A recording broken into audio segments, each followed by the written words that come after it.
On this episode of Chase Jarvis Raw, I give you my top 5, count 1, 2, 3, 4, 5 secrets on how to travel like a boss. You can have it. World famous photographer Chase Jarvis. It's pure chaos, exactly the way I like it. All right, so this video, we're gonna talk about 5 tips, 5 secrets that I've learned having traveled millions and millions of miles. And over that time, I've learned a lot. Now, if you're looking to specifically learn about photography equipment, packing and traveling with that, I got a whole video around it here. Might be a little bit dated, but the stuff that's in there is still really, really core, and that's how I think about packing photography gear to go. What I'm talking about now, if you're a solo photographer and or you're just traveling to get around and take pictures and go to meetings and stuff like that, because now I'm on the road a lot and I've got this down to a science. And the first tip I want to talk to you guys about is luggage. All luggage is not created equally. I'm going to talk to you today when you're sort of a solo traveler about 2 pieces of luggage. One, your rollerboard, the thing you drag with you, and the second one is the thing you put on your back or in your hand. I'm focused on those 2 things because I have learned that a combination of those 2 things is very, very powerful. Say you're not shooting a photography thing. Now, I use this Stakine. I don't even know what this Stakine is, but here's a couple of key characteristics. One, it has a place for a laptop. It has a big central compartment for a bunch of other stuff. I got headphones, I got all kinds of things in here. I'm never packing and unpacking this thing completely. It stays packed virtually all the time so that I can grab and go. Again, I travel like a freakazoid relative to most of you, but I'm just trying to tell you how I've got my pack sorted. This is a godsend for me. One of the most important pieces of luggage, the part that I talked about here, now you can carry your photo gear in here or on your rollerboard, but I'm talking today about this is where my personal items live. This particular bag is at Adiamo. It's been with me for, gosh, more than 1 million miles. There's lots of other great brand names. I'm not gonna list them all here, but there is a very, very important thing that you need to know, and that is wheels, critical. I used to think that who are these business nerds carrying around all these with wheeling around, like aren't they tough enough to carry stuff? I'm telling you, wheels are a luxury that if you've traveled millions of miles and you didn't do it with wheels, you're gonna like kick yourself. Now, the key distinction when you're getting one of these are called rollerboards, is you want the 20-inch height, 20. In the US, they will allow you to carry a 22-inch thing, and they'll allow it to be expanded for some of those bigger planes. But the 20-inch is a universal, international. You can carry this on to almost any plane, unless you're flying a CRJ or a small thing. They may make you check that. But this is the universal standard. This is anything that's not this. I look at it and like, not a veteran traveler. So 20-inch rollerboard. There's one other piece of trickiness that I love in here. I'm not going to tell you exactly how I pack because that might be a little bit tedious, but I will give you one other thing that's badass. This little Eagle Creek thing right here, I put all my folded clothes in this particular little jobby right here.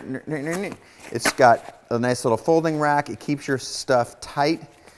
You can fold around this little plastic thing in here. I highly recommend it. Thing 2 is called cutting the line. Number 1 is called TSA pre-check.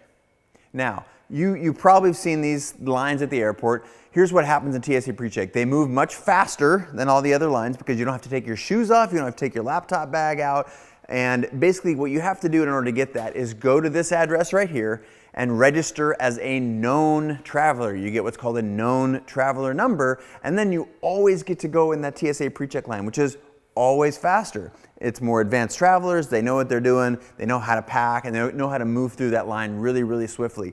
Now, if you're just gonna get the pre-check, you might as well also get, for an extra $100, I think, is this thing called Global Entry. Global Entry is that same system, but when you come from traveling abroad out there in the world and you come back to the States, you can cut that line too. You don't have to wait in the normal customs line, which you've seen those. They're just all over the place. This is a kiosk. You go up to a person, they just like bam, bam, bam, and you're through. Sometimes in as little as a minute. That is gonna save you oodles and oodles of time. Now here's a little asterisk.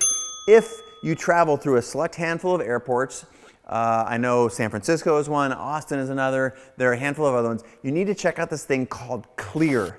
Now, Clear is another layer of security. It's a private company that you sign up somewhere here. We'll give you a URL, and they know your fingerprints. They do retina scans, and that allows you to go right to the front of the line. So you can actually get Clear and TSA PreCheck, and they walk in, they scan your thumbprint, they hand you your boarding pass back, and then you walk literally to the very, very front of the line, and they set your stuff on the conveyor belt, and you're through. And then if you just have status, just simply by flying one airline all the time, you've seen the status like it's bronze, silver, gold, elite, platinum, blah, blah, blah, whatever. On United, if you travel a certain amount, you get a gold star. But those things, they allow you to go in a premium line. I will tell you, the premium line isn't nearly as fast as the global entry and the TSA PreCheck. So keep that in mind, but that is one other way. Now, that's one kind of line that's getting from the ticketing area through the gates into the airport, the main airport.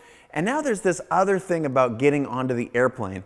Yes, you have to go with your boarding group number. We're now boarding group number 2 for United Airlines flight blah, blah, blah to San Francisco. How can you hack that? Well, first of all, you can get with, if there's anybody in your party who has that more advanced status, you can hang out with them and get on at the same time. Most people don't know that. Hey, this person is my traveling companion. They can get on with you. When you are on first, you get plenty of room to store your luggage. What you don't want to have to do is you're the last one on the plane. They say, I'm sorry, all the overhead compartments are full, so you're going to have to check your bag anyway. Because then if you carry all this shit and then you're forced to check it and have to pick it up on the other end down at the luggage thing, that like defeats the purpose of carrying your stuff on. All right, thing 3 is working on the plane and what kind of technology to have. Bing. When I get on the plane, I will take this stuff out of my bag and I will put it in my seat, and then I'll stow my bag overhead. The things that I put in my seat, it's very, very simple. There are 3 things. I always have with me my laptop, my noise canceling headphones. I don't care what brand, I'm telling you, but this is gold. Now, these are not cheap. This is a couple $100, but I'm telling you,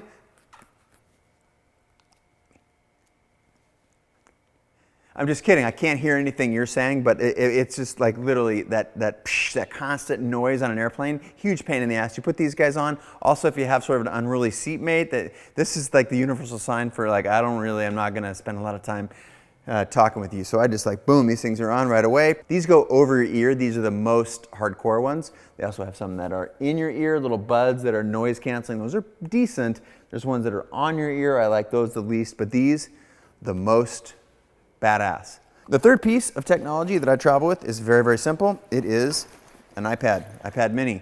Now, the reason I travel with an iPad mini, because there's a lot of times the first 15 and the last 15 minutes of your flight, you can't have like large electronics open, so you'll be able to put that in your seat back, keep your headphones on, and this is where you can take notes, you can read. I do basically, I read a ton on airplanes here using iBooks or Kindle for iPad. Anything like this, a Kindle, like to me this is a very, very useful thing for those small electronic times. Now, of course you've already got your phone with you, but for some reason I don't like to read on my phone. I get a ton of reading done in the first 20 minutes and the last 20 minutes of any flight. So these 3 items go with me to my seat back. They go in my seat back pocket 100% of the time. Thing 4, critical one here, this is how you sleep on airplanes. Now, there's just a handful of things. Ideally, you're trying to make it so you can't hear all the stuff that's going on around you and you can't see all the light pollution that is in an airplane. So we're gonna nullify those 2 things, and it's gonna help you get a lot better sleep. One, this particular eye mask right here, not fancy. In fact, they give these things away if you ever fly business class or first class. On a long flight. However, you can also go down there. These things are super cheap. I'm talking like sub $10, and it works like a charm. It is as simple as that. But you're like, okay, I can't see anymore. That's great. But what about my ears, boss? And I'm like, all right, these things, these little earplugs. Again, you can get any hardware store will have these things. A Home Depot, like really, just roll them up, stuff them in your ears, and boom, I can't hear anything. It's like, what? I don't even know what you're saying to me right now. 2 of these things in, and it's like, bam, nothing. Can't hear anything. Now here's the next level shit. Are you ready for this? Noise canceling headphones, over earplugs, out. Super, I'm getting sleepy just standing here. There are also a couple little chemicals you can put in your body that you may have heard about. One is called melatonin. That helps a lot of people sleep. It is a hormone, so you don't want to overdo it. But again, a couple of drops, some high quality melatonin, I think that could really, really help. Also, if your doctor may or may not prescribe some sleep aids if you travel a ton and you're doing a lot of foreign travel where you have to wake up and be on point. I don't recommend the drug route, but it's a nice little icing on the cake, shall they say, if you need to get a lot of sleep so that you land and you're refreshed where you're going. So the fifth and final thing, I'm just gonna throw it all under one umbrella. We're gonna call it travel hacking. Now there's all kinds of travel hacking. It's sort of like how to get miles with credit cards and all. There's a whole world that I'm going to address in just a second, but there are two things that I think are really important sort of hacks that anyone can employ. One of those is snacks. I'm super wary of the quality of food on airplanes. So here's a couple of things you can bring to tide you over. One, nuts. Great, super high quality nuts, salted, not, whatever. It's a really high quality food, a lot of energy and a little bit of weight, and they travel very, very small. Bacon. I sometimes, the night before, will have some dinner at home that has bacon in it. I'll cook a little bit of extra bacon and then a handful of bacon strips on the way out the door. If you're flying early morning, like, you're gonna be the envy of the whole plane. They're all gonna be having that bag of crappy ass, like, Chex Mix shit, and you're just sitting there eating a piece of bacon. Delicious. Other great foods, beef jerky. That travels really well. It's dry, it's light, it's small, it packs up. Just overall, something that has a lot, it's dense calorically, it's light, it's not too stinky. All those things, the quality of snack is an important thing to pay attention to if you're gonna be on the road. Thing two is seat choice. You should definitely know what kind of seat you're up for, because even if you have to buy like a really cheap fare, sometimes you can, through just a little bit of strategy, pick a great seat. Now, there's a website I'm going to recommend called Seat Guru. You can go find out what equipment you're flying on when you buy your ticket, and that will tell you you're going to be on an Airbus A320. And then you can go on Seat Guru and look at all of the seats. They rate them. Red is a bad seat that's next to a restroom or something that doesn't recline. And then there's green seats, which are like bulkheads and where you have extra leg room.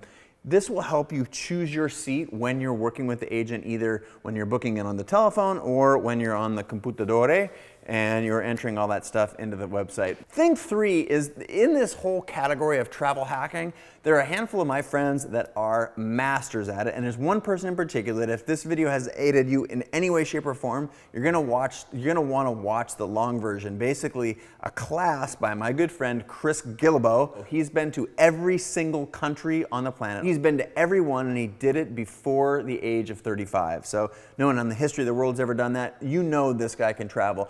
But if you check out his class on Creative Live, it's more than just some of these little tips. It's also how to get free airline miles and how to think really holistically about all this stuff. Again, you're talking to somebody who's traveled millions of miles. I feel like travel is a game, and I think you can get really good at that game. Make it work for yourself and those close to you, and actually make those dollars go a little bit further than they would otherwise, and make yourself a little bit more comfortable. Hopefully you've got some knowledge out of this thing. If not, dear God, I apologize. Please let me know why. And if you did get some knowledge, then on the contrary of letting me know why I didn't do a good job, shower me with kisses on the internet. Signing off for another episode of Chase Jarvis Raw. I'm Chase. See you next week. You can have it if you want.